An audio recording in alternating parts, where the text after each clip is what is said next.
Listo, no sé si lo puedes ampliar un poco para que puedan ver mucho mejor.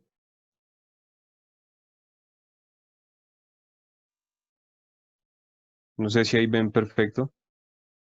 ¿Me comentan? Sí, se ve bien. Sí, listo. Entonces voy a empezar. Primero, pues también quiero dar la bienvenida a las personas nuevas. Esto es un gran proyecto que tiene Sofi y que pues nos hemos sumado varios a leer como la crítica de la razón pura y tratar temas kantianos. Yo voy a exponer la introducción. Pues como comentaba anteriormente, voy a exponer los primeros 4 puntos debido a que siempre es un trabajo pesado y un trabajo complicado tratar de explicar a Kant sin no repetirlo o ser redundante o no sé, y prácticamente tener claros todos los conceptos que él tiene en este texto. Entonces voy a empezar a leer. Titulé el texto como Descomposición y ensanchamiento, la motivación a priori de la facultad cognoscitiva. En la siguiente exposición trataré de descomponer cada uno de los argumentos que Kant ve necesarios para que el lector se introduzca en su empresa. Si bien dicha introducción otorga más preguntas que respuestas, su propuesta es la de inmiscuir al lector como un integrante más del proyecto, cosa que permite apropiarnos de la problemática y de la filosofía trascendental. Por tal motivo, seguiré el orden propuesto por Kant, es decir, acorde al orden de los numerales realizaré un análisis de cada argumento, y si es posible una interpretación que permita comprender ampliamente cada uno de ellos. Sin embargo, al comparar la introducción de cada edición, decido atenerme a la segunda, ya que en esta Kant expone a detalle lo que muy brevemente trabaja en la primera. Pero esto no quiere decir que, que la descartaré por completo. Es decir, sus argumentos serán expuestos cada vez que sea necesario acorde a la temática. Punto 1. La diferencia del conocimiento puro y empírico. La primera proposición de este punto radica en la noción de experiencia. Según Kant, no hay duda de que todo nuestro conocimiento comienza por la experiencia. Ella es quien permite activar el uso de nuestras facultades, que juntas, sensibilidad y entendimiento, nos facilitan el acceso a los objetos que se nos presentan y nos nutren de representación. Sin embargo, Kant, luego de preguntar acerca de qué despertaría nuestra facultad cognitiva si no fuera la experiencia, responde: según el tiempo, pues, ningún conocimiento puede en nosotros, precede en nosotros a la experiencia, y con esta comienza todo conocimiento. ¿Qué quiere decir con según el tiempo? Quizás sea muy pronto para dar respuesta a esta pregunta, pero más que responderla, nos orienta a la siguiente proposición del argumento. Pero aunque todo nuestro conocimiento comience con la experiencia, no por eso surge todo el de la experiencia. Néstor, Hay algún... Sí. justo en esta parte quiero hacer una aclaración que de hecho les va a servir muchísimo, tanto para la primera como para la segunda edición. Has puesto aquí esta cita que a mí me parece maravillosa, ¿no? No hay duda de que todo nuestro conocimiento comienza por la experiencia. ¿Alguien nota alguna cosa en esta? Lo hemos platicado, de hecho, en, en otras charlas. ¿Alguien nota algo extraño con esta cita? Va de nuevo. No hay duda de que todo nuestro conocimiento comienza por la experiencia. Algo les tendría que estar resonando ya aquí.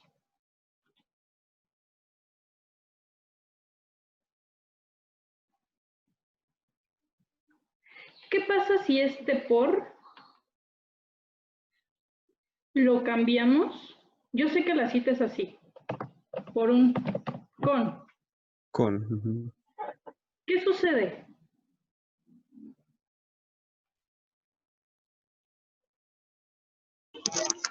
Que se dan simultáneamente. ¿Simultáneamente? ¿Podría ser? Sí. ¿Simultáneamente con qué? Con los posibles conceptos que nosotros ya adquirimos y no necesariamente por medio de la experiencia. Okay. En cambio, si utilizamos el por, es como si de la propia experiencia se tuvieran los conocimientos, lo cual sería un poco contradictorio, ¿no?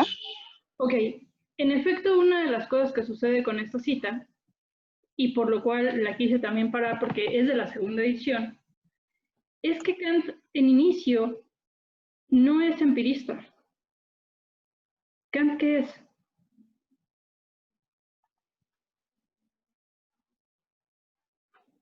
Y lo dijo hasta... Kant es trascendental. Pero, ¿qué? Idealista. ¿Es idealista? ¿Idealista? ¿Lo acabas de decir? Idealista trascendental. Porque en efecto no es solamente idealista, hace filosofía trascendental. ¿Y qué es trascendental? Eso lo vimos un poco en los prólogos.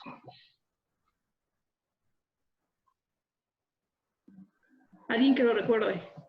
Se refiere a la forma como aprendemos, a cómo funciona nuestro entendimiento. Ok.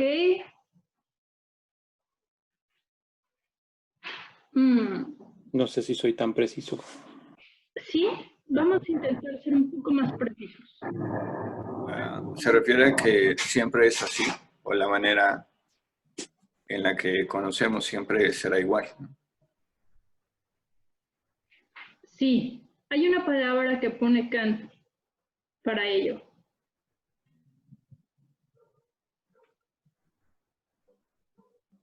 Los ayudaré un poco. Condición de posibilidad. La filosofía trascendental y sobre todo trascendental es condición de posibilidad para nuestro conocimiento, el cual debe ser universal y necesario. Justamente a eso se refería Darío. Bien, por eso es que esta parte de no hay duda de que todo nuestro conocimiento comienza por la experiencia, son extraño. Todo nuestro conocimiento es un universal.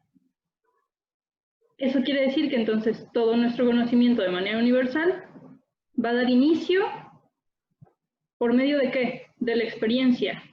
Ahí les tendría que haber saltado. Si de no. Kant no es empirista. Kant en efecto es un idealista trascendental. Va a intentar hacer ¿qué? Justo como lo ha puesto Néstor aquí, conocimiento puro y empírico. Ok, vamos a continuar. Néstor, perdón, tenía que hacer esa aclaración.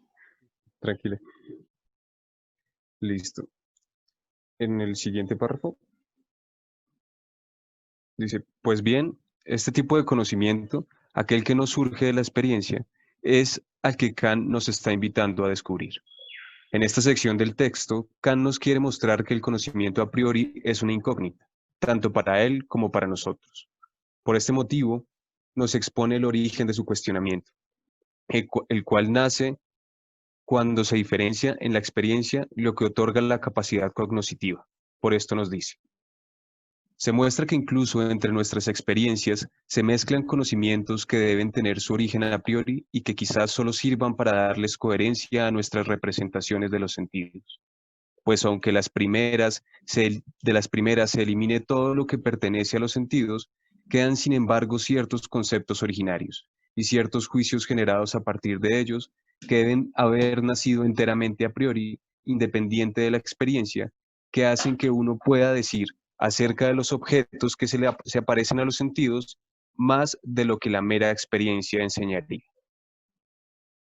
La dinámica de la experiencia que se expone arriba aclara cómo la noción de lo a priori nos permite hallar coherencia entre las representaciones sensibles, ir más allá de la experiencia y, lo más importante, no depender de ella. Pero es muy importante tener en cuenta que lo a priori se ocupa de objetos y de conocimientos, solo en la medida en que ellos se pueden exponer a la intuición. Por esto es indispensable y necesario saber cómo y de qué forma poseemos este tipo de conocimiento. ¿Continúo o tienen alguna duda, sugerencia? Todo claro y distinto hasta aquí. Yo tengo una duda, pero yo no sé si me estoy adelantando con respecto al origen del conocimiento a priori. O sea, cuando él creo que lo menciona allí en la introducción, sí, en la primera edición, no recuerdo, de que claro, el conocimiento puro es totalmente independiente de la experiencia, pero cuando él dice al principio que no hay duda que todo nuestro conocimiento comienza por la experiencia y hacer una proposición universal, lo puro que llama Kant no es tan puro en sí. Esa es una duda que tengo. Yo no sé si la quieres aguantar allí o la abordamos Pues, más adelante, porque es lo pues, que es que me nace una duda. O sea, me nace una duda porque tengo que volver a leer. No es no es por... sí, sí, claro. No, ¿Me no, yo explico? lo entiendo, sí, porque digamos, si uno lee, como lo mencioné al principio, uno lee las dos ediciones, uno va a Ujú, encontrar muchas similitudes. Lo que pasa es que la primera es mucho más breve, ¿sí? Mientras claro, que la exacto. segunda, que esa es la que yo me estoy ciñendo, o sea, que estoy siguiendo, es una edición pues más larga y prácticamente ese tema, digamos, lo toca en el segundo punto y ahorita está como tratando de definir la diferencia del conocimiento puro del empírico. Entonces, es lo que estoy tratando de poner en este primer punto es cómo podemos entenderlo a priori, ¿sí? Si quieres, entonces podemos continuar y yo creo que Correcto, de pronto en el texto se puede solucionar esa duda, correcto. Listo. como Ok, para bueno, no, ¿sí? gracias. Sí, sí, tranquilo. Gracias. Listo. Sí, Entonces vamos con el punto 2.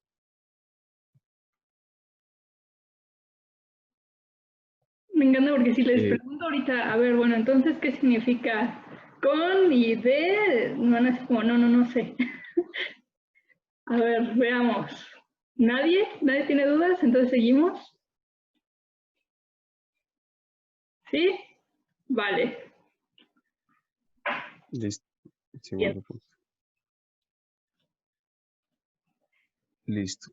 Estamos en posesión de ciertos conocimientos a priori y aún el entendimiento común no carece nunca de ellos.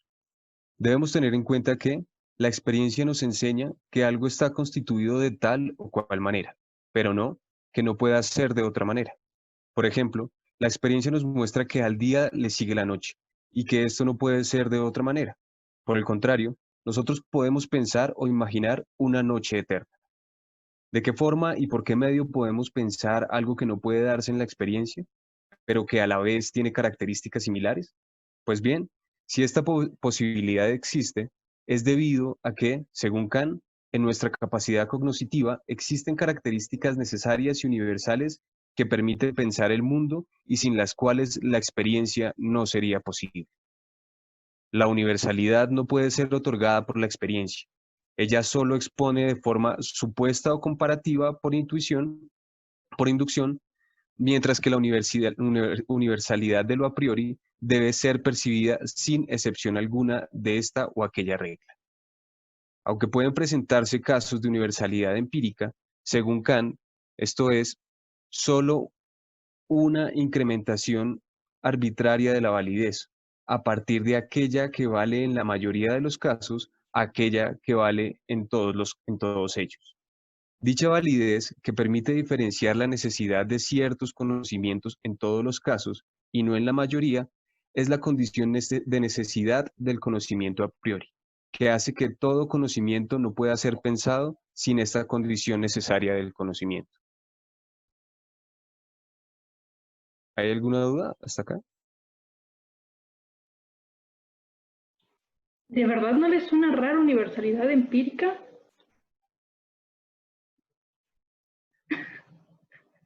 ¿Cómo? ¿No les... Universalidad empírica no es un concepto relacionado con Hume. Sí, exacto. En ese momento él habla de Hume y él trata de explicar, bueno, no lo cité aquí porque digamos que son temas que ya lo hemos tratado como en sesiones pasadas, Exacto, pero sí. pues precisamente pues por eso pero sí me sonó mucho cuando Kant habla de una universalidad empírica debido a que eso no lo había encontrado yo, digamos, en el texto de Rivas, en la traducción de Rivas, sino que lo encontré aquí, universalidad empírica. Yo pensé que no era posible una universalidad empírica, pero pues a través de esto me percaté que sí, por eso me pareció importante exponerlo acá.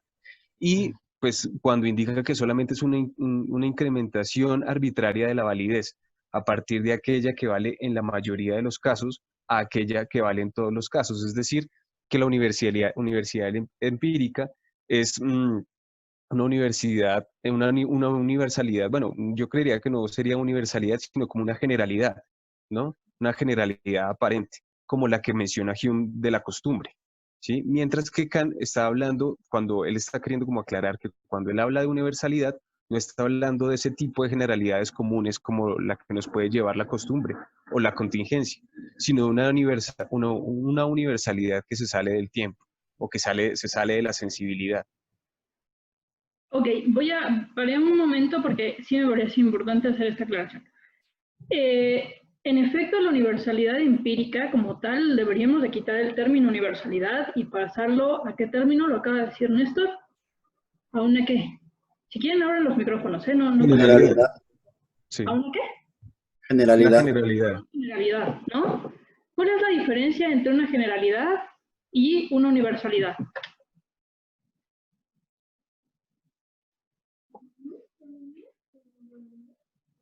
Pues que lo general Bueno, es permítame, generalmente así.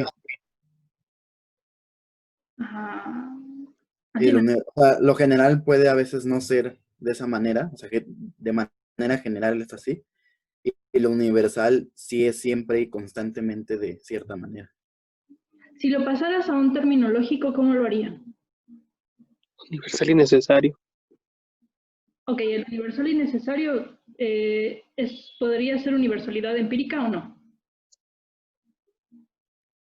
No. No. ¿Qué es entonces la universalidad empírica? Perdón, no sé, es que siento que de pronto podemos ver un poco el sentido metodológico kantiano, ¿no? Porque sabemos que, sobre todo en la crítica, en esa primera crítica, Kant siempre es muy enfático en mostrar lo que es un tipo de conocimiento por experiencia y lo que es un tipo de conocimiento por principios. Y bajo esa óptica, bajo esa, digamos, esa es la línea conductora general de la crítica. Y yo siento que esa suerte de universalidad empírica que se está tratando ahí, que como lo decía alguien por ahí, pues está relacionado más con el pensamiento de Hume, perdón, pero insisto, siento que es una cuestión más metodológica, ¿vale? Como mostrar, mira, esto es así, pero pues básicamente mi tentativa de exposición pues va a ser esta, ¿no? Entonces yo creo que es más o menos eso. Okay. Sí, exacto. Precisamente yo creo que es como introducirnos al problema, porque a mí también me pareció curioso cuando él habla, porque como tal están en el texto y dice así, universalidad empírica. Y pues y afortunadamente pues él lo aclara en las siguientes palabras, cuando habla de la mayoría de los casos, que se refiere como a la generalidad que estamos hablando, y no en la universalidad que vale en todos los casos, que eso sí ya es un término universal, o el uso universal bueno, como la característica universal y no general de lo que está hablando él. Ok, fíjense, antes de que... ¿Se acuerdan que vimos esto, no? Bueno, estuvimos haciendo una presentación. Justamente aquí está la parte de Hume, ¿no? Todo nuestro conocimiento se basa en relaciones causales, hábito, impresiones fuertes e impresiones débiles. Entonces aquí, obviamente podríamos sumarle esta, entre comillas, universalidad empírica. Y de hecho lo dice, como bien lo dice Néstor, es que se da en algunos casos. La diferencia es que no se da en todos los casos. En efecto, esta parte universal la podríamos pasar por un término general.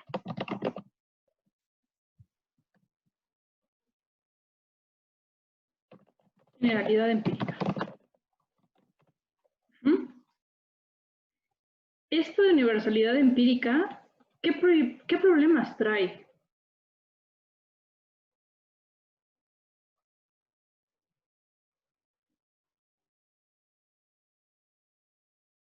Que no se puede justificar a través de la objetividad.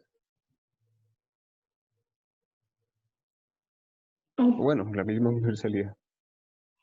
O sea, es decir, crear un conocimiento aparente de las cosas como él, cuando Kant ahí pone un ejemplo y dice que la persona que cuando socava los cimientos de su casa, ¿sí? Sabe a priori que ésta se va a caer, ¿sí? Eso no quiere decir que cada vez que se socaven los cimientos de una casa, necesariamente todas las casas van a tender a caerse, ¿sí? Y no quiere decir que él lo sepa antes de la experiencia, sino que él lo supo por un caso cuando se cayó por primera vez una casa. Entonces no quiere decir que la experiencia nos otorgue un conocimiento que podemos hacer general, ¿sí? Porque puede suceder en todos los casos, sino que necesitamos un conocimiento más certero que no dependa de la experiencia. Necesitamos un conocimiento, bueno, es como ahí como justificar el por qué es necesario un conocimiento a priori, independiente de la experiencia. Bien, bien, bien. ¿Alguna pregunta hasta acá? Esto se tocó ahorita muy rápido porque lo hemos tocado en otras ocasiones, pero si alguien tiene duda, por favor dígala. Porque después se viene todavía más fuerte cuando empezamos con los principios y lo a priori sintético. ¿Seguros? Igual yo Pero, quería... Sí. perdón, no, para mí no es muy claro, ¿eh? Yo, como mencionaba, estoy más vinculado a la parte de la crítica del juicio, pero no sé si tenga esa cuestión, por eso habla de lo más tender de las opciones que hay también de que sea general, en el sentido del sentido común que a veces sucede en un juicio estético, pero en el juicio que es de tipo lógico, determinante, sí tiene que ser de carácter universal y ahí sí se puede hablar de una universalidad. Sí, lo que sucede en la parte del discernimiento es que hay dos tipos de juicios, ¿no? Que acá todavía no entramos, que es el juicio determinante y el juicio reflexionante. Entonces, digamos que de inicio acá estarías en un juicio determinante, ¿no? Así es. Va del universal a lo particular, por explicarlo de cierta forma. Sí, muy buen apunte, Víctor. Gracias. Gracias. ¿Alguien más? Bueno, a mí me parece que en esta parte lo que Kant nos quiere resaltar todo el tiempo es que la universalidad no deriva de la experiencia, ¿no? Entonces eso es lo que en principio tendríamos que tener claro, y que esta proposición que nosotros vemos como aparentemente universal, que todos los cuerpos son pesados, evidentemente para nuestra experiencia, pues sí, porque todos los cuerpos caen. Sin embargo, dice Kant, aguas. O sea, este tipo de juicios los estamos formando a partir de que nosotros vemos con nuestros ojos, con nuestros sentidos, que los cuerpos caen. Entonces nos va a decir, a ver, aguas, pongan esta frase como un universal de la experiencia, porque si es cierto, en la Tierra, universalidad y la diferencia entre universalidad empírica, yo al menos lo que alcanzo a leer es esto, ¿no? O sea, nos vamos a referir a universalidad siempre y cuando hablemos de la facultad de conocimiento a priori, que es lo que nos dice Kant. Entonces, no, aquí lo único que nos está advirtiendo o que nos está poniendo muy en claro es que no confundamos todas las proposiciones generales que nosotros tenemos con base en nuestra experiencia.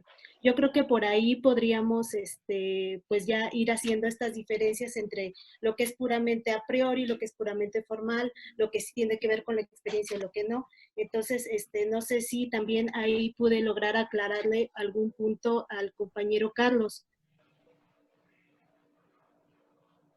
Creo que está... De hecho, me Dime, gustó mucho cómo llamaste universal de la experiencia. Me fascinó ese término, porque en efecto, ¿cómo harías un universal, ¿no? De la experiencia? No hay forma de que suceda. Es contradictorio. Es contradictorio, ¿no? Es una pero me pareció contradicción. cuando lo pone ahí en la traducción, o sea, por eso te digo que la traducción de Caimí es totalmente diferente a la de Rivas, porque eso no está en la de Rivas, eso está en la de Caimí. De hecho, pues no, es que este párrafo donde yo expongo lo de la validez, pues no sé, me parece importante resaltar porque yo lo que trato de hacer ahí, aunque no lo logro, y evidentemente porque nadie me entendió, es poner como distinguir la universalidad y la necesidad del conocimiento a priori. Entonces, por eso habla de dice que la universalidad empírica tiene una validez arbitraria, ¿sí? Mientras que la validez que posee el conocimiento a priori necesita de la universalidad y de la necesidad. Entonces, no sé si eso lo podemos poner en las diapositivas que estás manejando con respecto, digamos, a la definición del concepto de lo a priori. Aunque Rivas también lo menciona así, validez, universalidad empírica, o sea, también ¿Sí? en la traducción de Rivas está. Ve, yo no lo veía. Sí, lo puedes ver ahí justo en B4, ¿no? Ahí está bajito. Sí, ahí está, es casi la misma traducción. Sí, sí. ¿Por qué yo? Entonces estoy equivocado. Perdón, es que estoy checando la traducción.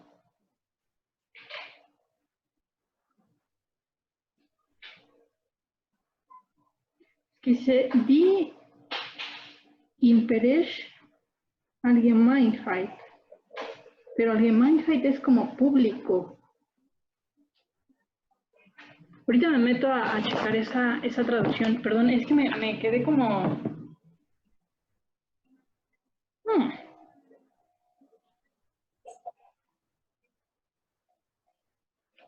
Se las voy a poner ahorita de todas formas en el chat para que vean cómo aparece.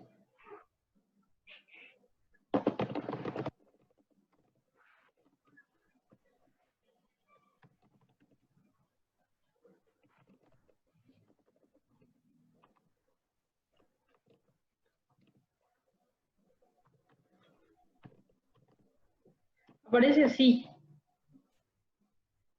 Pero es como lo público, empiria pública, no sé, ahorita checo de todas formas esa traducción, porque sí me causó un poco de intriga. Pero bueno, si quieren, vamos a continuar. Denme un segundo.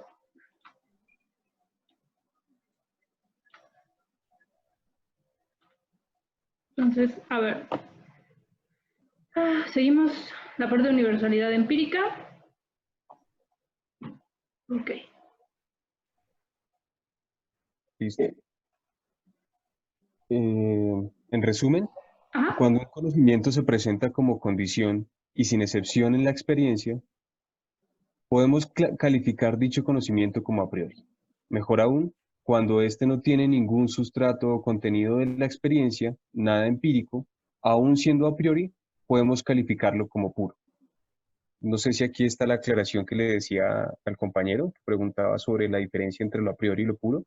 Lo a priori necesita de la universalidad y de la necesidad, mientras que el conocimiento puro va dirigido a lo que no tiene ningún contenido o sustrato de la experiencia. ¿Ok? Entonces continúo. Por esto Kant pregunta. A ver, yo quisiera revisar esta primera parte del texto. Dice, en resumen, cuando un conocimiento se presenta como condición y sin excepción en experiencia, Sí. no entiendo. Eso va ligado. Sí, porque ahí me trabo un poco. Eso va ligado con lo que estábamos hablando anteriormente sobre la aparente universalidad empírica, ¿no? Entonces, cuando yo digo, aunque puede, dice, voy a leer el párrafo nuevamente, el anterior, no sé si lo puedes subir, Sofi. Sí, por favor. Ahí dice, la universalidad no puede ser otorgada por la experiencia. Ella solo la expone de forma supuesta o comparativa por inducción. Mientras que la universalidad de lo a priori debe ser percibida sin excepción alguna de esta o aquella regla, que es lo que comento en el siguiente párrafo, como para conectar los dos. Aunque puedan presentarse casos de universalidad empírica, según Kant, esto es solo una incrementación arbitraria de la validez, a partir de aquella que vale en la mayoría de los casos a aquella que vale en todos los casos. Dicha validez que permite diferenciar la necesidad de ciertos conocimientos en todos los casos y no en la mayoría, es la condición de necesidad del conocimiento a priori, que hace que todo conocimiento no pueda ser pensado sin condición necesaria, no pueda ser pensado sin esta condición necesaria del conocimiento. Entonces, en el párrafo anterior traté como de hablar de las dos cualidades o características de lo a priori, que es la universalidad y la necesidad. Entonces, en este siguiente párrafo comento, en resumen, cuando un conocimiento se presenta como condición, es decir, con necesidad y sin excepción en la experiencia, con universalidad, podemos calificar dicho conocimiento como a priori. Mejor aún, cuando éste no tiene ningún sustrato o contenido de la experiencia, nada empírico, aún siendo a priori, podemos calificarlo como puro. ¿Sí? Yo sé que quizás la reacción está mal y pido disculpas obviamente por esto, pero pues ese es mi objetivo, ¿no? La idea es esa. ¿Ahora sí quedó más claro o tienen alguna Sí, otra sí, pregunta? sí, gracias. Ok, listo. Entonces, por esto pregunta Kant, ¿de dónde iba a sacar la experiencia misma su certeza si todas las reglas según las cuales ella produce fueran... voy a volver a leer. ¿De dónde iba a sacar la experiencia misma su certeza si todas las reglas según las cuales ella procede fueran siempre empíricas y por lo tanto contingentes? Eliminad poco a poco de vuestro concepto empírico de cuerpo todo lo que en él es empírico. El color, la dureza o blandura, el peso, incluso la impenetrabilidad. Queda, sin embargo, el espacio, que él, que ahora ha desaparecido por completo, ocupaba. Y a este no lo podéis eliminar. Así, constreñidos por la necesidad con la cual este concepto se os impone, debéis admitir que él tiene a priori su sede en vuestra facultad cognoscitiva. ¿Ok? Esta cita la pongo al final precisamente por el título, que dice, estamos en posesión de conocimientos a priori, y aún el entendimiento común no carece de ellos. Entonces me parece que esta cita pues explica cómo realmente, digamos, tomando el ejemplo de Kant, el concepto de espacio se nos impone y nos muestra que lo poseemos cognitivamente. ¿Alguna duda?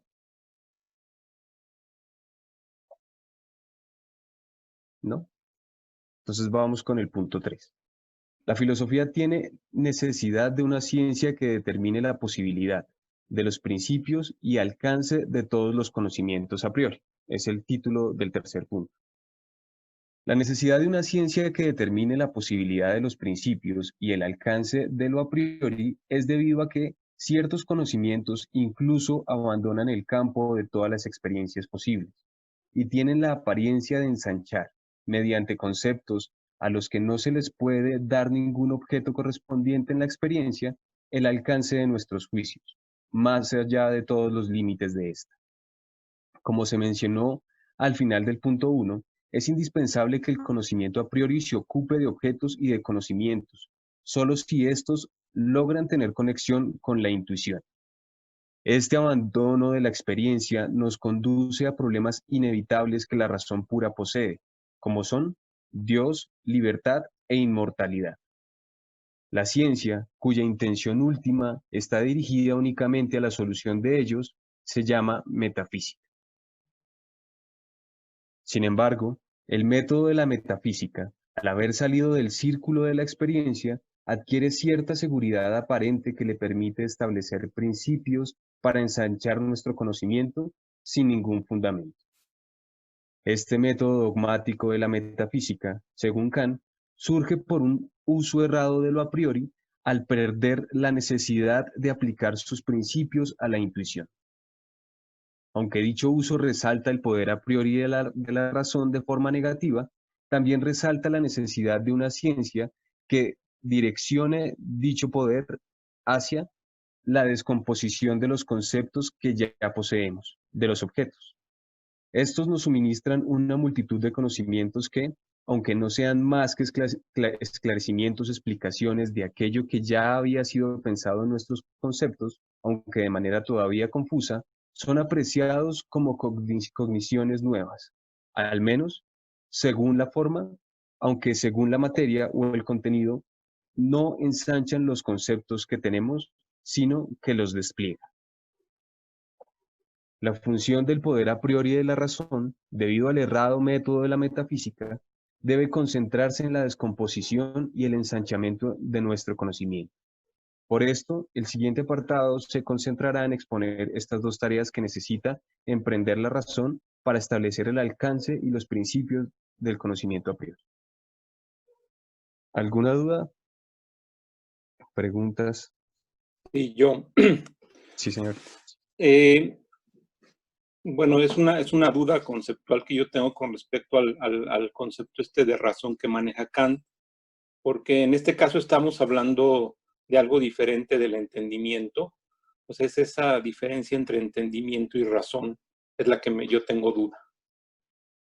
Sí, señor, pues él como tal no lo explica en esta introducción. Sí, precisamente él lo va a tratar con detalle en la dialéctica trascendental, pero lo que sí se puede explorar es que digamos que la razón es una facultad, digamos que determina los principios, ¿sí? Y al determinar principios como Dios, la libertad y la inmortalidad, la razón puede caer en ciertos problemas.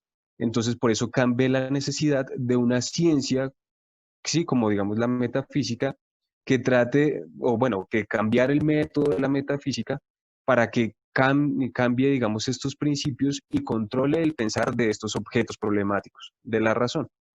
No sé si de pronto Sí, muy bien. contesté o... ¿Sí? Sí, me parece muy bien. Muchas gracias. A mí No sé solo si me Sofi gustaría, quiere decir algo. hacer una aclaración. Mencionaste que había principios como Dios, libertad e inmortalidad, pero más bien creo que estas serían ideas, ¿no? Entonces, principios, pues vamos a entender otra cosa, ¿no? O sea, No, sí, tienes sí. toda la razón. Sí, Kant los toma como ideas, pero lo que pasa es que como esta es la introducción, entonces Kant aquí a través de esto está planteando una crítica a la metafísica tradicional, ¿sí? Que no toma a Dios, libertad e inmortalidad como ideas, sino que los toma como principios que regulan el fundamento del conocimiento. Entonces, por eso digamos que se convierten en problemas para Kant y quizás de pronto haciendo un poco de spoiler, ya llegará a definirlos que son ideas para no convertirlos en un problema. Bueno, aunque sigue siendo un problema, como digo. Ok, voy a hacer nomás una pequeña aclaración hacia el tema que has dicho, Víctor, respecto... Denme un segundo, por favor. Sí. Perdón, denme un segundito, un segundo.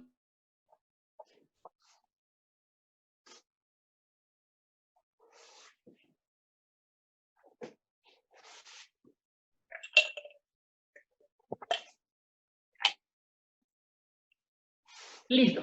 Bueno, sí hay una muy pequeña diferencia, sobre todo en el alemán. Porque razón en alemán, y sobre todo como lo va a poner, van a ser dos. Verstand y Vernunft, ¿no? Para el problema del entendimiento es muy chistoso porque solamente cambia por una diéresis. Y es Verstand. Okay. En el caso de ¿qué entiende por razón? Razón va a ser todo el compilado de la crítica.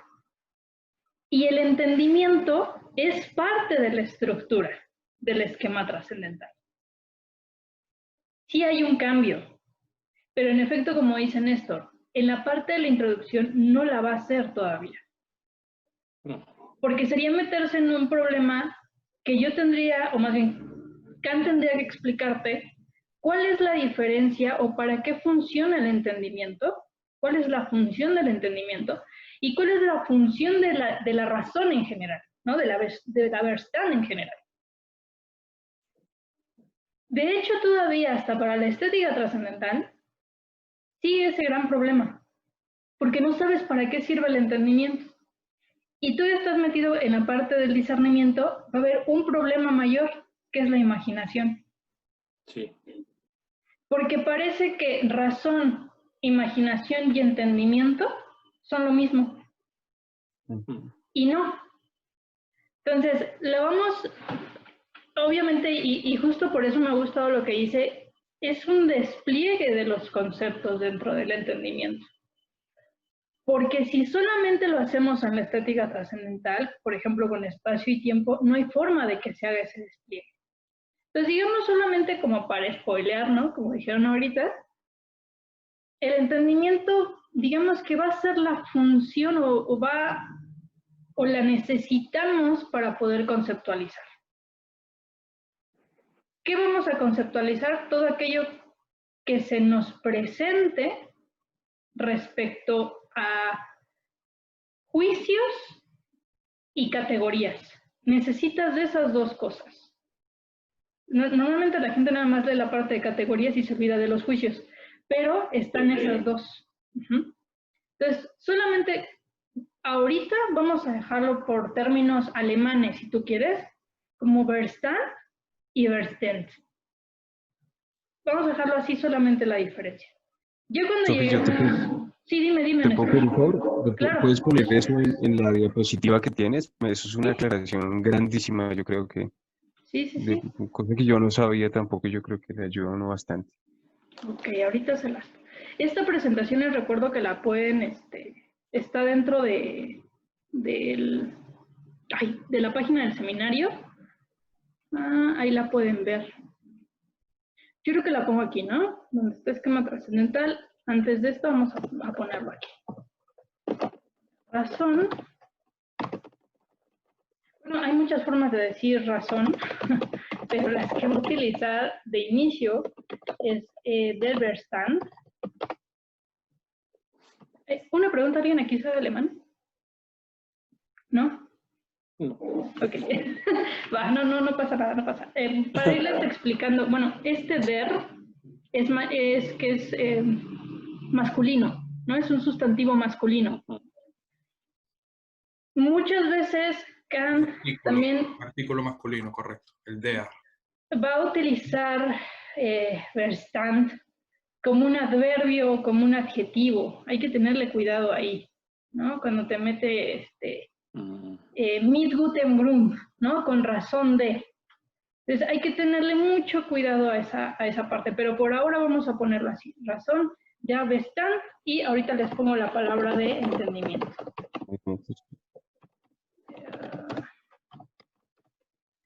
Creo que también...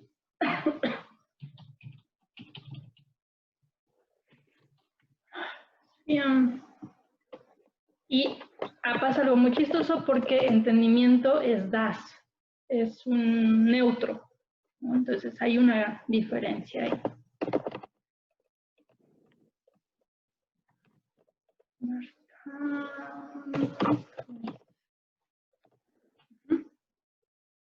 Y también lo pueden encontrar básicamente en su plural, ¿no? Todos los plurales van con di, aunque di también puede ser femenino, entonces hay que tenerle cuidado.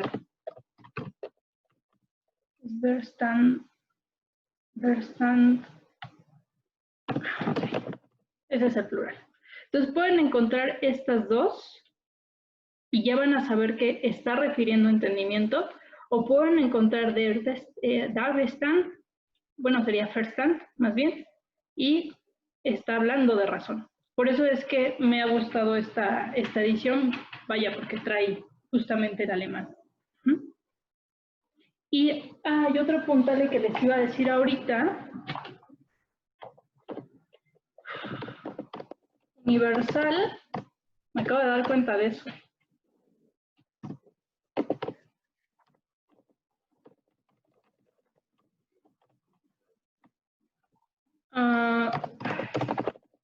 Universal sí lo pueden encontrar así. ¿Alguien más? Ay.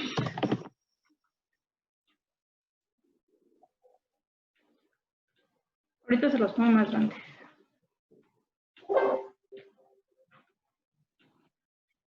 Pero esto también puede ser general.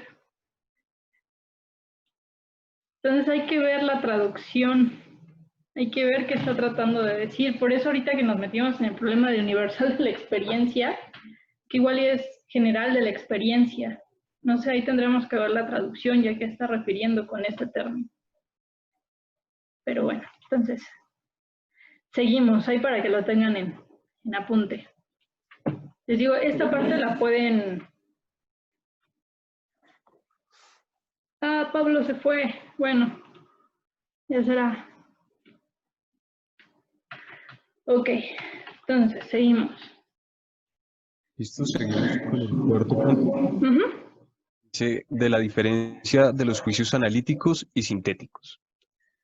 Estas tareas de ensanchamiento y descomposición se determinan según la relación que se establece en el juicio del sujeto con el predicado. Por esto, según dicha relación, se puede establecer si un juicio es sintético o analítico. Sin embargo, me parece necesario exponer la explicación de que Kant nos ofrece a detalle para una mejor comprensión. Los juicios analíticos, los afirmativos, son, por tanto, aquellos en los cuales la conexión del predicado con el sujeto es pensada por identidad. Pero aquellos en los que esta conexión es pensada sin identidad deben llamarse juicios sintéticos.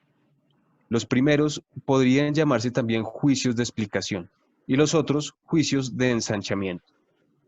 Porque aquellos con el predicado no añaden nada al concepto del sujeto, sino que solamente lo desintegran, por análisis, en sus conceptos parciales, que estaban pensados ya en él, aunque de manera confusa.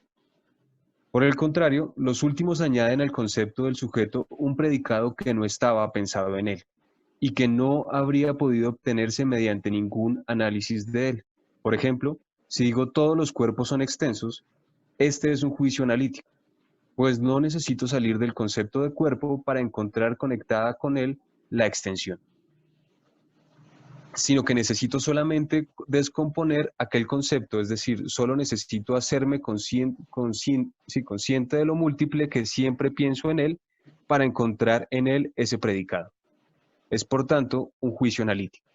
Por el contrario, si digo todos los cuerpos son pesados, el predicado es algo enteramente diferente de lo que pienso en el mero concepto de un cuerpo en general. El añadido de un predicado tal produce entonces un juicio sintético. Lo anterior explica a detalle la forma y la cualidad de cada uno de estos tipos de juicios, pero aún es necesario explicar cómo se presentan estos en la experiencia.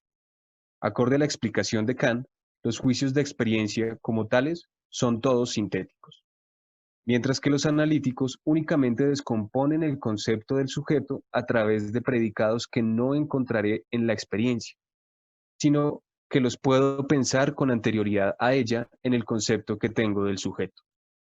Es por esto que los juicios sintéticos permiten ensanchar nuestro conocimiento únicamente de forma contingente, mientras que los analíticos permiten tener un conocimiento a priori sin la posibilidad de ensanchar el conocimiento del objeto, sino únicamente descomponerlo. De esta manera, la experiencia es la frontera donde estas dos formas de conocer los objetos, mediante juicios, la analítica y la sintética, pueden otorgarnos conocimientos seguros. Pero siguiendo la indagación kantiana de lo a priori, ¿cómo es posible un conocimiento a priori que ensanche el saber sin el auxilio o la participación de la experiencia? Esto es, ¿cómo son posibles los juicios sintéticos a priori? Para esto es necesario seguir detenidamente el argumento kantiano. ¿Hay alguna duda hasta acá? Igual voy a hacer ahí la aclaración. Juicio también lo pueden encontrar como Verstand. Entonces tengan cuidado porque, pero normalmente la palabra que va a utilizar es das Urteil. Estas se las pongo. Pero de todas formas sí es importante que lo tengan porque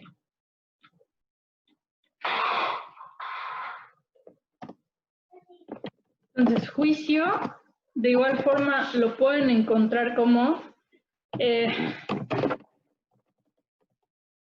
Verstand, aunque gracias a todos los cielos, por primera vez Kant no la hace tan complicada y nos pone Das Urteil. Entonces, tengan cuidado también con ¿Cuál es la esta parte. traducción la que puede uno tomar como la facultad de juicio? Y no como el juicio como hecho, como actividad.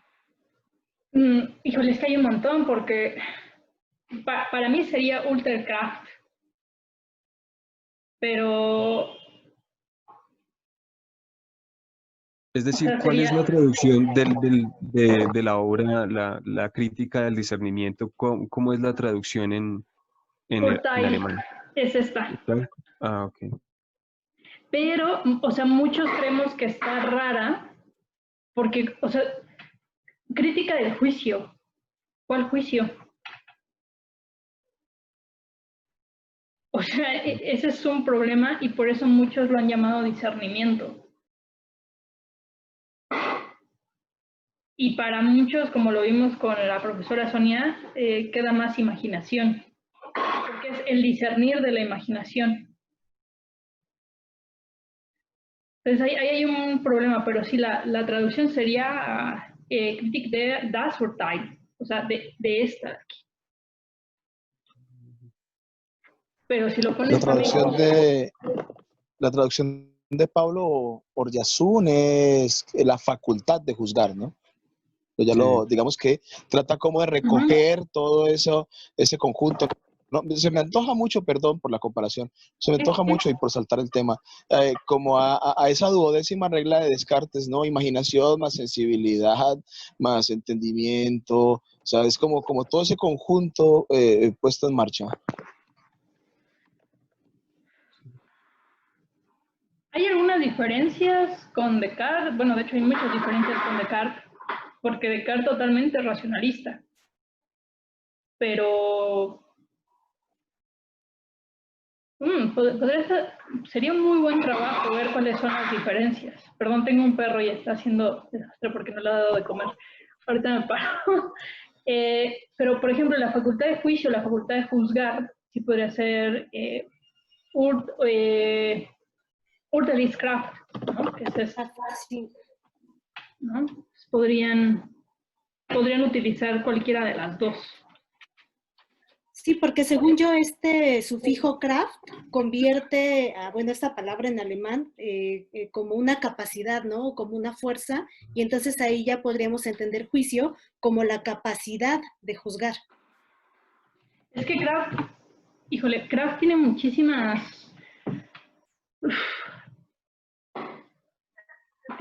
o sea, como sustantivo, tiene muchísimas traducciones, porque puede ser poder, fuerza, vigor. Hay una palabra que utilizan como lozanía, pero no, o sea, no, realmente yo no sé a qué, o sea, lozanía en tanto robustez de las personas. Entonces sí, Kraft es muy complicado como para, yo por eso lo dejo como facultad de juzgar, ¿no? Sinceramente. Aunque facultad, bueno, facultad de qué también, puede ser conen, que es un verbo como de poder. Es que para poder también hay muchísimos verbos. Entonces, ahí más bien sería ver las traducciones que está poniendo Kaimi, por ejemplo. Entonces, pero bueno, vamos a continuar con la otra parte. Ok. Bueno. Voy a leer nuevamente una parte del párrafo anterior para continuar. Ok. Pues de esta manera, la experiencia es la frontera donde estas dos formas de conocer los objetos, mediante juicios, la analítica y la sintética, pueden otorgarnos conocimientos seguros. Pero, siguiendo la indagación kantiana de lo a priori, ¿cómo es posible un conocimiento a priori que ensanche el saber sin el auxilio o la participación de la experiencia? Esto es, ¿cómo son posibles los juicios sintéticos a priori? Para esto es necesario seguir detenidamente el argumento kantiano. Tómese la proposición, todo lo que acontece tiene una causa. En el concepto de algo que acontece, pienso, por cierto, una existencia, a la que le antecede un tiempo, etc. Y de allí se puede extraer juicios analíticos. Pero el concepto de causa reside enteramente fuera de aquel concepto e indica algo diferente de lo que acontece, y por tanto no está contenido en esta última representación. ¿Cómo llego a decir de lo que en general acontece algo enteramente diferente a ello y conocer que el concepto de causa le pertenece necesariamente, aunque no esté contenido en ello? ¿Qué es aquí ese desconocido X sobre el que se apoya el entendimiento cuando cree encontrar fuera del concepto A un predicado B ajeno a él, al que sin embargo considera conectado con él? No puede ser la experiencia, porque el principio mencionado ha añadido a esta segunda representación a la primera, no solamente con mayor universalidad, sino también con la expresión de la necesidad, y por tanto, enteramente a priori y por meros conceptos. Ahora bien, en tales principios sintéticos, es decir, principios de ensanchamiento, descansa todo el propósito final de nuestro conocimiento especulativo a priori. Pues los analíticos son, por cierto, sumamente importantes y necesarios, pero solamente para alcanzar aquella distinción de los conceptos que se exige para una síntesis segura y amplia, entendida como una adquisición efectivamente nueva. Con estos argumentos podemos ahora sí responder a la pregunta formulada al inicio de este análisis. ¿Qué quiere decir según el tiempo? Acorde al ejemplo propuesto por Kant, todo lo que acontece tiene una causa. Podemos definir al sujeto dentro de un tiempo, mientras que el predicado, si bien indica un suceso que precede al tiempo del sujeto y lo origina, este no puede tomarse en un tiempo específico, es decir, definirlo mediante una fecha, hora o alguna otra medición del tiempo. El predicado causa nos indica que todo lo que sucede en el tiempo tiene un origen de lo que lo produce. Pero esta conclusión se extrae debido a una salida del tiempo, que únicamente podemos percibir mediante una legislación conceptual, donde dicho concepto surge como puro, independiente de la experiencia y a priori, es decir, sin él no podría pensarse experiencia alguna. Entonces, cuando Kant responde que según el tiempo, quiere decir que nuestra facultad cognoscitiva puede ser despertada únicamente por la experiencia, siempre y cuando ésta no sea motivada por el descubrimiento del uso a priori de nuestra facultad de juzgar. En otras palabras, nuestra facultad cognoscitiva puede ser motivada fuera de la experiencia cuando descomponemos nuestros conocimientos y los ensanchamos en el saber de sus principios, quienes regulan, posibilitan y limitan nuestro saber de todos los objetos de experiencia. Es así como nos damos cuenta de que poseemos conceptos puros a priori, que en su descomposición y análisis podemos ensancharlos siempre y cuando encontremos en ellos la universalidad y la necesidad para que todo lo sintético sea conocido en lo que experimentamos. Eso es ya una interpretación mía, ya eso es, si me equivoco me lo dicen, por favor, hasta aquí llega igual mi texto, disculpen igual todos los errores, fue con todo el cariño. Me dirán sus comentarios. Ok, a ver. Vaya, es que hiciste muchísimo en 4 páginas. Ok. ¿Cuál es la diferencia entre un sintético y un sintético a priori? Casi siempre todo el mundo se rompe la cabeza con eso. ¿Pero cuál sería?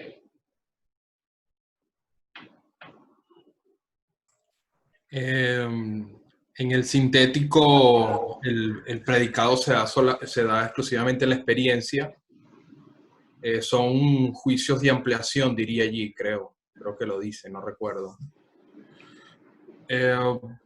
Y el sintético a priori, tratas de fundamentar a priori en el entendimiento por conceptos puros lo que se da en la experiencia. Entonces allí se da la universalidad de los fenómenos. A ver, vamos a ponerlo un poco más claro. Va a terminar la sesión en menos de medio minuto. Entonces, vamos a regresar y les hago ahorita la aclaración. Entonces, voy a seguir con la parte de qué pasa con los juicios analíticos y los juicios sintéticos y los juicios sintéticos a priori. Lo voy a tratar de poner como si fuera para, no sé si para un niño, porque hasta para un niño es difícil explicarlo, pero voy a tratar. Un juicio analítico es más, me voy a ir hasta el español. ¿Qué conlleva un sujeto? Más bien, ¿qué conlleva un enunciado?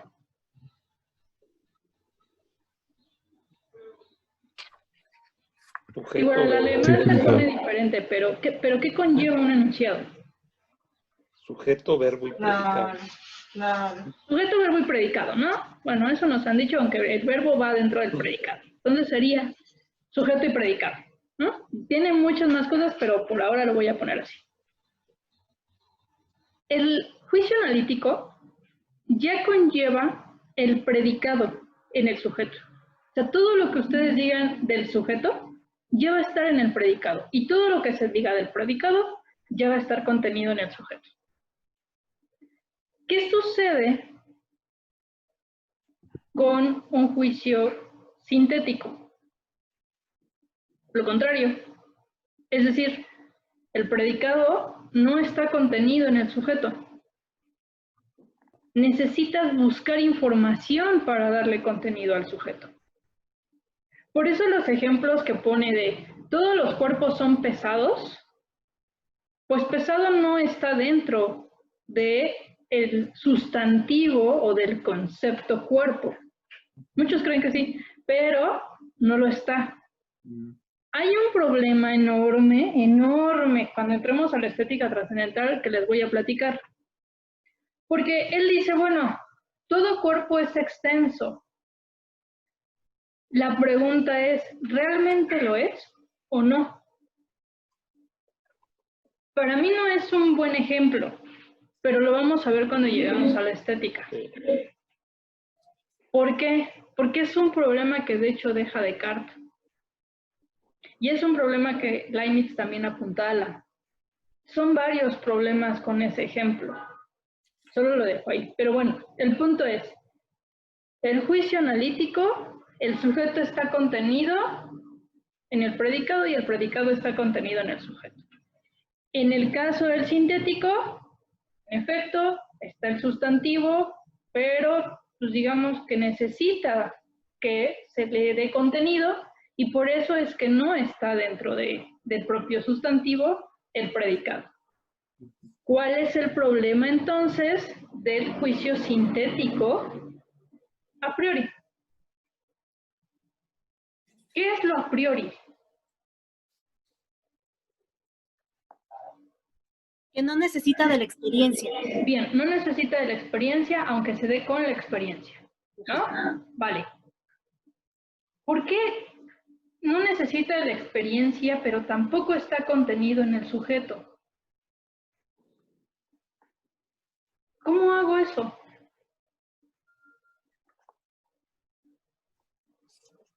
Va de nuevo. Tengo un sujeto. No tiene contenido el predicado, pero resulta que no necesito de la experiencia. ¿Qué sucede? ¿Cómo explican eso? ¿Es una acción del entendimiento o sea, ¿tiene que actuar el entendimiento para generar ese juicio? ¿De qué manera? Vamos bien.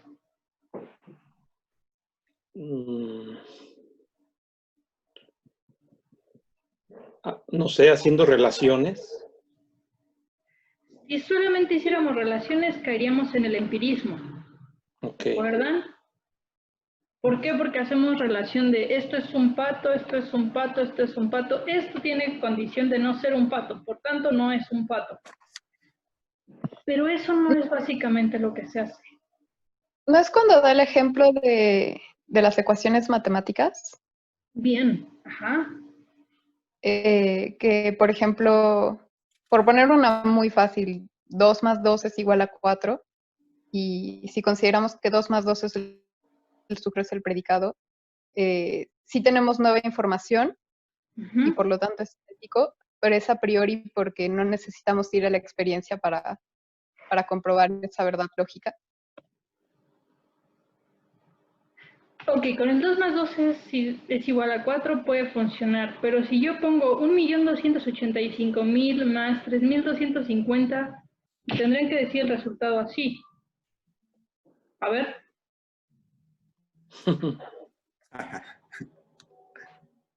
¿Qué sucede entonces? No se da la respuesta de inmediato si califica como sintético, ¿no? Ajá, porque necesitas de la experiencia.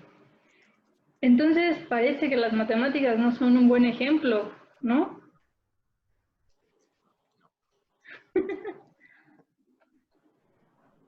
Claro, 2 más 2 es igual a 4. Pero supondría que entonces si yo digo 1.250.000 más 3.270.000, me tendrían que decir el mismo resultado. Ese es uno de los problemas que yo le encuentro a las matemáticas. Digo, hay genios que lo hacen, pero ciertos mortales como nosotros, pues no. Pero pues no sé, yo tengo una duda porque si bien, digamos, la respuesta de 1.500.000 más, no sé, una cantidad también exagerada, no se puede tomar el resultado de inmediato, eso no deja de ser a priori. Es decir, no necesito ir a la experiencia para encontrar 1.500.000 manzanas y sumarlas a 1.500.000 manzanas. No necesito ir a la experiencia para conocer el resultado, ¿sí? Yo puedo, por digamos, una operación, ¿sí? Lógica, digamos, del entendimiento que es la suma, si yo puedo unir esas dos cantidades y acorde a la operación matemática que es independiente de la experiencia, puedo llegar al resultado. El hecho de que yo no encuentre esa cantidad numérica de una manera material o física no quiere decir que, sí, que yo no pueda hacer eso sin necesidad de ir a la experiencia. Pero entonces, la operación también no tiene que ser inmediata, sino el hecho no es, sí es cierto que un conocimiento sensible tiene que darse inmediatamente a la experiencia, pero yo me parece que el ejemplo de la matemática no es para usar o para explicar esa inmediatez de la experiencia. Pues me parece a mí, no sé. Justo por eso puse ese ejemplo, ¿no? Porque el ejemplo que él pone es 5 más 7 es igual a 12. Pero ahorita vamos a entrar a ello, pero justo por eso se los quise poner, ¿no? Porque siempre nos la pintan bien sencillo, como claro, 5 más 7 es igual a 12.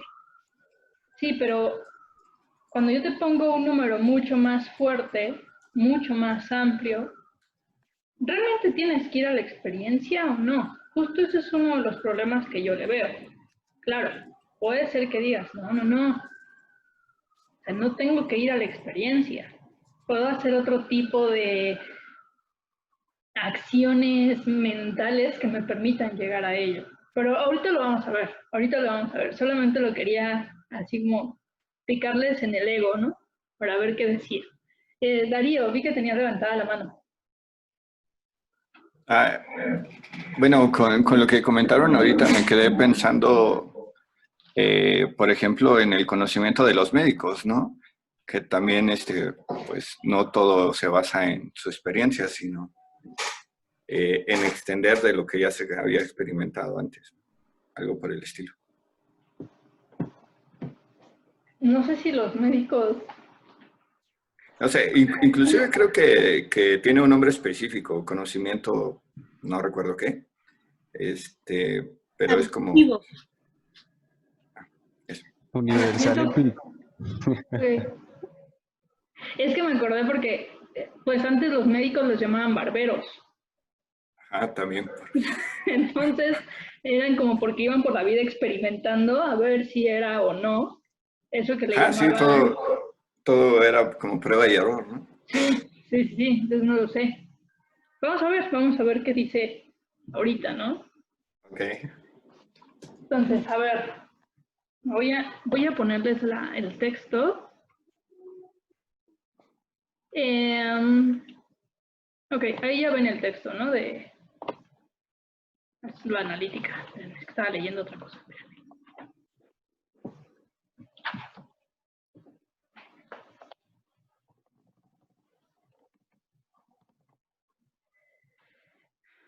Luego la segunda.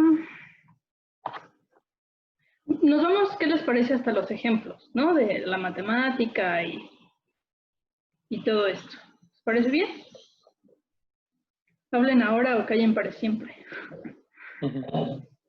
Bien, bien. Perfecto. Vamos.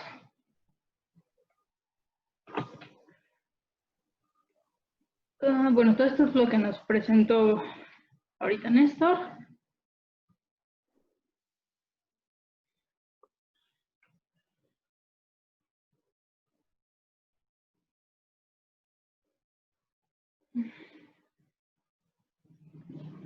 Vamos a meternos ya aquí. En todas las ciencias teóricas de la razón están contenidas como principios, juicios sintéticos a priori. Vamos a ver si es cierto. Los juicios matemáticos son todos sintéticos. Esta proposición parece haber escapado hasta ahora a las observaciones de los analistas de la razón humana, y hasta ser contraria a todas las sospechas de ellos, aunque es irrefutablemente cierta y muy importante lo que sigue.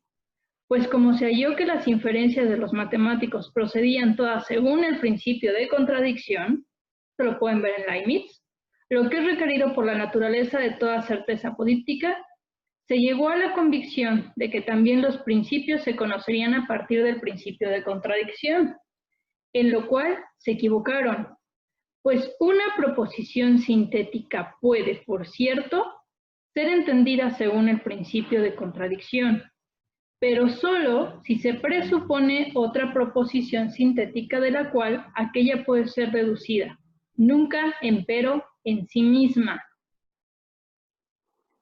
Ante todo hay que notar que las proposiciones propiamente matemáticas son siempre juicios a priori y no empíricos, porque llevan consigo necesidad, la que no puede ser tomada de la experiencia.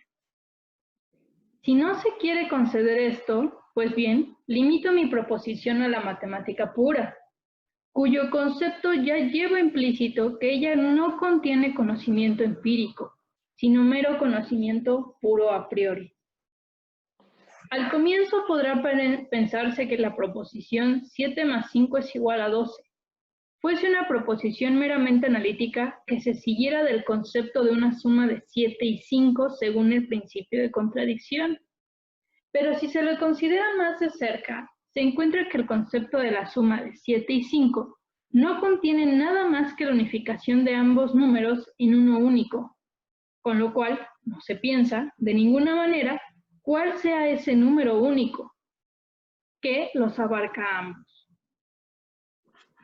El concepto de 12 no está en modo alguno ya pensado, solo porque yo piense aquella unificación de 7 y 5, y por mucho que yo analice mi concepto de una suma posible tal, no encontraré en él el 12.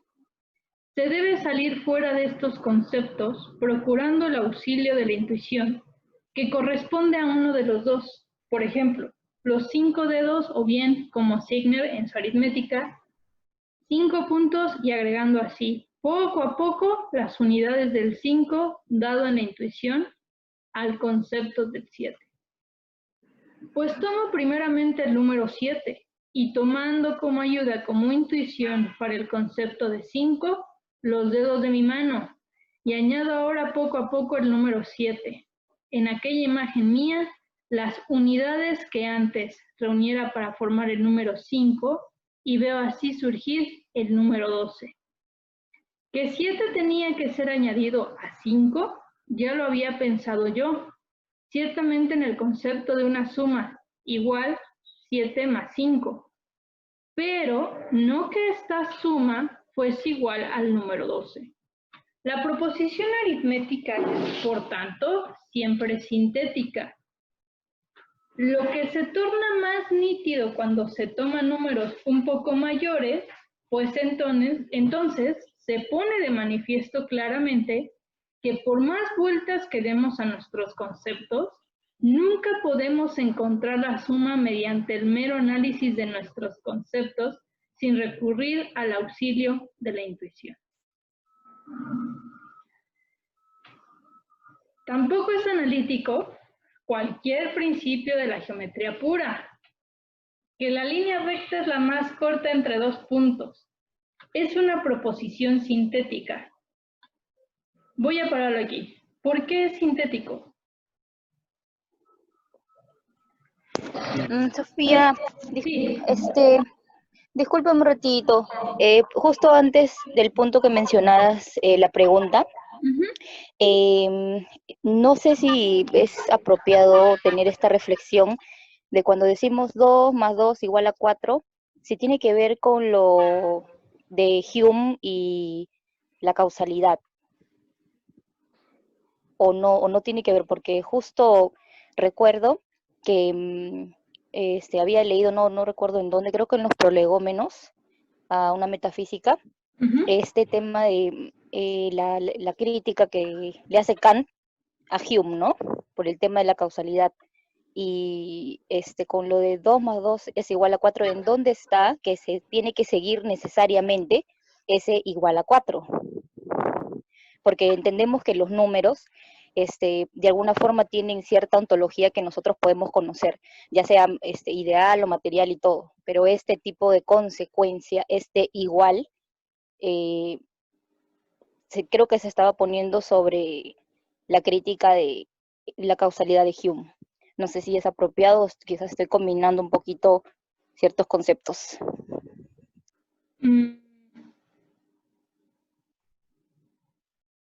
Si es que te entiendo bien, es que más bien creo que lo combinaste, porque sería, ¿cuál sería la causa de 4? Y eso no se ve en la experiencia, es justamente una de las cosas que está diciendo.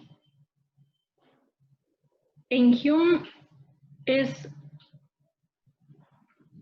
de hecho pone un caso que son el caso de los colores, que pone la gama de colores y dice, bueno, este color es rojo, este es rojo, este es rojo, pero hay una parte en la que se difumina y no sabes qué color es, pero lo estás viendo. Pero en el caso de los números, no. O sea, en el caso de los números, ¿cuál sería la causa de 4? No sé, está un poco extraña la pregunta, pero si puedes encontrar esa parte en los prolegómenos a toda metafísica, y me lo puedes enviar para analizarlo con gusto, porque si no.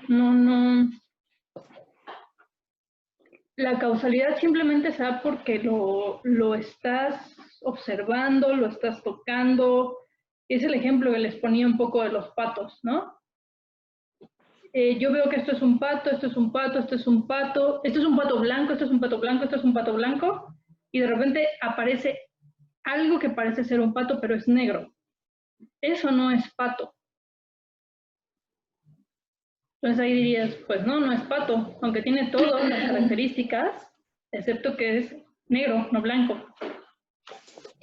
Claro, y en todo caso, yo no sé también si alguno de mis compañeros tiene algún comentario o algún alcance, porque ¿cuál sería la diferencia entre cuando nosotros entendemos un hecho, todo bajo este tema que he planteado, ¿no? Sobre la causalidad de Hume? Porque al parecer es diferente cuando nosotros procesamos la información de un hecho como el que mencionas de los cisnes y otros hechos que nosotros podemos ver, y la diferencia que se hace con estos, con los números, ¿no? Con las cuestiones de la aritmética, ¿no? Porque según Kant, claro, tenemos que procesarlo diferentes, igual son hechos, ¿no? Por ejemplo, ahora recuerdo también la crítica de la causalidad más o menos era así, ¿no? Que un evento suceda a otro, ¿en dónde está eso que conecta el que necesariamente se dé un evento con el otro. Puede ser, Hume lo pone así, pues, ¿no? Un evento A le sucede un evento B, pero ¿en dónde está el punto en donde se conectan estos dos? ¿En A o en B, o es que es un tercero? ¿No? Quizás me estoy equivocando, estoy confundiendo las cosas, pero les comento para ver si hay algún comentario de eso, si de repente alguien se acuerda. Y sí, de todas maneras voy a buscar la referencia. No sé Es que- si de pronto yo tengo un comentario, no sé Sí, si de pronto sí. también como para también aclarar mis conceptos de pronto de Kant. Yo diría que el problema de los números o de la matemática va a referencia no a a la causalidad, sino a la sucesión. ¿Sí? Porque dice, la matemática es sintética, ¿sí? Siempre y cuando, o bueno, porque se refiere a la intuición. Entonces, el problema de la intuición no es la causalidad, o de la facultad sensible no hay causalidad. Ahí lo que hay es tiempo. Y en el tiempo se determina la sucesión. Entonces, por medio de la sucesión podemos ir añadiendo unidad tras unidad y poder llegar de un número a otro, o reducir la cantidad del número. Mientras que la crítica que la compañera mencionaba con respecto a la causalidad que hace Hume, ¿sí? Y vuelvo al ejemplo de los patos, si un pato es blanco, blanco, blanco, blanco, y llega uno negro, vamos a definir que no es blanco porque la costumbre me dice que no es un pato porque es negro, ¿cierto? Pero la crítica que le hace Kant a Hume es que el concepto de causalidad no es empírico. El concepto de causalidad no tiene nada que ver con la intuición y por lo tanto no tiene nada que ver con las matemáticas. El concepto de causalidad viene a descubrirse a través de una deducción de la experiencia. Como lo mencionábamos anteriormente, decía, todo acontecimiento tiene una causa, ¿sí? Esa proposición nos lleva a descubrir que hay algo que origina ese acontecimiento. Y así hasta el infinito, hasta el infinito, hasta el infinito. Entonces nos damos cuenta que cada suceso, ¿sí?, tiene una causa. Y por lo tanto, ese concepto de causa no corresponde a nada de la intuición, sino que es un concepto que nos permite a nosotros ordenar y relacionar las cosas. Entonces, cuando Hume dice, ¿en dónde está la conexión? ¿En A o en B? ¿Sí? ¿O es un punto medio o un término medio el que los une? Kant diría que más que un término medio, es el entendimiento unido con la intuición los que generan el conocimiento de las cosas, más no la sensibilidad independiente del entendimiento y el entendimiento independiente de la experiencia o de la sensibilidad. No sé si ahí estoy en lo correcto o si tienen también la compañera alguna contraposición o bueno. De hecho, hay una parte donde Kant habla del principio de causalidad, y sí, es lo que dice Néstor, es que uno es que sea sucesivo y simultáneo, y eso es lo que vamos a ver en espacio y tiempo, y cómo es que esa causa y efecto necesaria que se hacía en Hume deja de ser permisible. Estaba buscando la cita, pero me estoy dando cuenta que no aparece, que está en B234, pero no la tengo. Pero básicamente dice, yo percibo que los fenómenos se siguen unos de otros. Es decir, que el estado de las cosas en un tiempo es opuesto al estado anterior. En realidad, lo que hago es, pues, enlazar dos percepciones en el tiempo. Ahora bien, el enlace no es obra del simple sentido y de la intuición, sino que es en este caso producto de una facultad sintética de la imaginación. Ahí nos vamos a meter en otro problema. Kant trata de, es que son dos, el principio de causalidad de Kant y el principio de causalidad de Hume. Entonces ahí hay que hacer la distinción. El problema es que el principio de causalidad de Kant lo atañe hasta la analítica trascendental. Entonces, yo por ahora lo dejaría básicamente como la causalidad en Hume, en efecto, tiene que ver con causa y efecto y su conexión necesaria, pero desde la experiencia. Y por eso es un problema, porque llega a probabilidades. En el caso de la causalidad en Kant,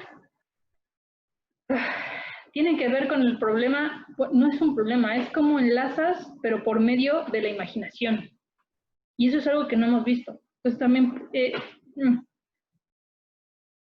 espero verlo, porque sí lo vamos a ver, pero hasta la analítica trascendental. Ahorita vamos a ver justamente cómo es que por medio del espacio y del tiempo ordenamos eso que se nos presenta, para que justamente el problema de la causalidad a la manera humeana deje de ser un problema. ¿Sí? ¿Vamos bien, Leslie?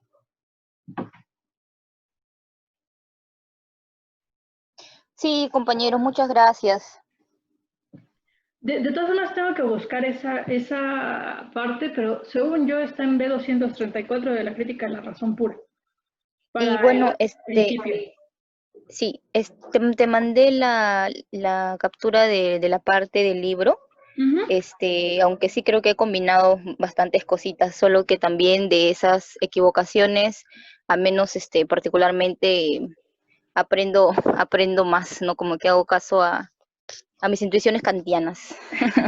Está perfecto. ¿La mandaste a la página del grupo? Sí, no tengo otra forma de comunicar. Okay. Ya la vi. Ok, sí, la reviso, prometo revisarla. Sí, prometo revisarla. Bien. Vamos entonces, pensé que íbamos a llegar hoy rápidamente a la estética trascendental, pero ya vi que no. Ok, entonces, seguimos. Vamos a tratar de terminar la introducción para la siguiente, entrar un poco a la estética. Les voy a dar como ciertos avances de la estética para que la siguiente ya la puedan leer ustedes, ¿vale? Ok, dice... Sí, está genial.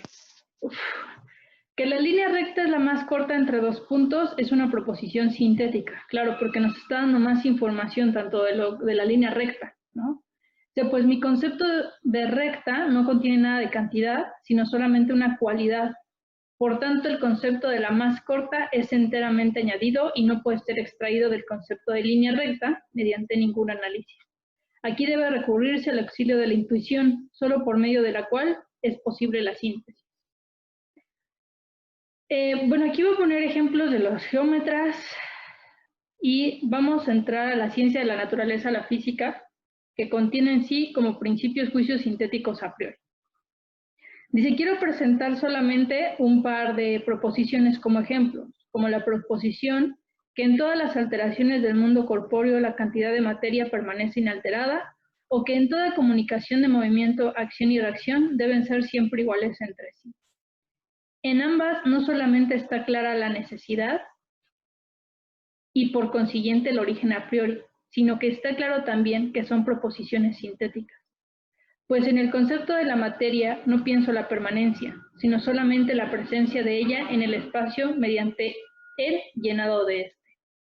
Por consiguiente, salgo efectivamente del concepto de materia para añadirle a priori a él con el pensamiento algo que no pensaba en él. Por tanto, la proposición no es pensada analíticamente, sino sintéticamente, y sin embargo es pensada a priori. Y así en las restantes proposiciones de la parte pura de la ciencia de la naturaleza. Yo sé que a veces Kant no es muy claro, pero... Ok, alguien que explique esta parte. ¿Por qué la ciencia de la naturaleza, o sea, la física, es juicio sintético a priori?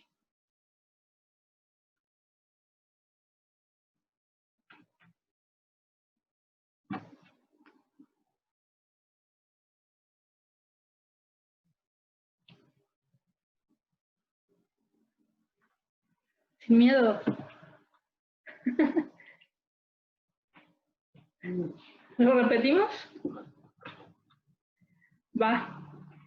Quiero presentar solamente un par de proposiciones como ejemplos. Estos son ejemplos, ¿eh? Todas las alteraciones del mundo corpóreo, la cantidad de materia permanece inalterada. O toda comunicación de movimiento, acción y reacción deben ser siempre iguales entre sí, ¿no? Aquí hay una y aquí hay otra. En ambas no solamente está clara la necesidad, o sea, que debe ser así, y por consiguiente el origen a priori, sino que está claro también que son proposiciones sintéticas, porque me están dando información. Pues en el concepto de la materia no pienso la permanencia, sino solamente la presencia de ella en el espacio mediante el llenado de este. Por consiguiente, salgo efectivamente del concepto de materia para añadirle a priori a él, con el pensamiento, algo que no pensaba en él. Aquí está todo. Salgo efectivamente del concepto de materia para añadirle a priori a él, con el pensamiento, algo que no pensaba en él. Por tanto, la proposición no es pensada analíticamente, sino sintéticamente, y sin embargo, es pensada a priori, y así en las restantes proposiciones de la parte pura de la ciencia de la naturaleza. Uf, ¿qué opinan? Me encanta porque empezamos siendo como 20 y se van yendo así como... Me cansé. ¿Qué opinan? A mí me llama mucho la atención cuando menciona el hecho de que nosotros lo pensamos así. Y la otra situación es que se da realmente así. Ok, ¿por qué sucede eso? Esto sucede porque acuérdense que en la época moderna, acuérdense siempre de eso. ¿Qué es lo que se buscaba? No me voy a cansar, la verdad, ¿no? Entonces, esa verdad tenía que ser ¿cómo? Hasta que lo tengan así como, voy a estar como cuchillito de palo. Una verdad necesaria, ¿no? Algo Claro, necesario. una verdad necesaria y Universal. universal. Entonces, si yo tengo un esquema trascendental que me permite organizar o me permite ordenar el mundo externo de manera universal y necesaria, por supuesto que la física va a ser un sintético a priori. ¿Pero por qué? Me da información. ¿Pero qué tipo de información? No me da información analítica. ¿Qué sucede con la física? Al modo que lo estoy entendiendo, no sé si está bien, me da a entender las formas lógicas que se dan en la naturaleza, con N mayúscula, ¿no? Y por otro lado, me recuerda bastante a las categorías, ¿no? Porque es como que son estructuras que están ahí y que van a estar dispuestas o, como se dice, posibles formas de entender mediante el entendimiento puro, y que nosotros al pensarlo vamos a incluir los conceptos dentro de esas categorías. No sé por qué me hizo acordar bastante a eso. Porque de hecho necesitas de tus estructuras. Sin las estructuras tú no podrías saberlo. En efecto, por eso te recuerda tanto. Lo voy a decir en términos tal vez... Ay, me voy a ir al extremo. Son juicios sintéticos a priori porque me dan información con la experiencia, pero son universales y necesarios. ¿Y cómo llego a ellos? Exactamente por medio de mi esquema. ¿Cuál esquema? Mi esquema trascendental. ¿Y cuál es ese esquema trascendental? Espacio y tiempo, juicios y categorías. Imaginación. Sin nada de eso, yo no puedo llegar a eso. ¿Sí? ¿Seguro? Claro, claro. Sí. Por eso, de acuerdo. El problema de la causalidad no es un problema para Kant. Porque hay un sintético a priori de por medio. ¿Cómo? Es que Kant en ningún momento te diría, hay una relación de causa y efecto que forzosamente tengo que ver, No se puede. Para eso necesitaría todo mi esquema. Y mi esquema me va a permitir ver a la física, o sea, ver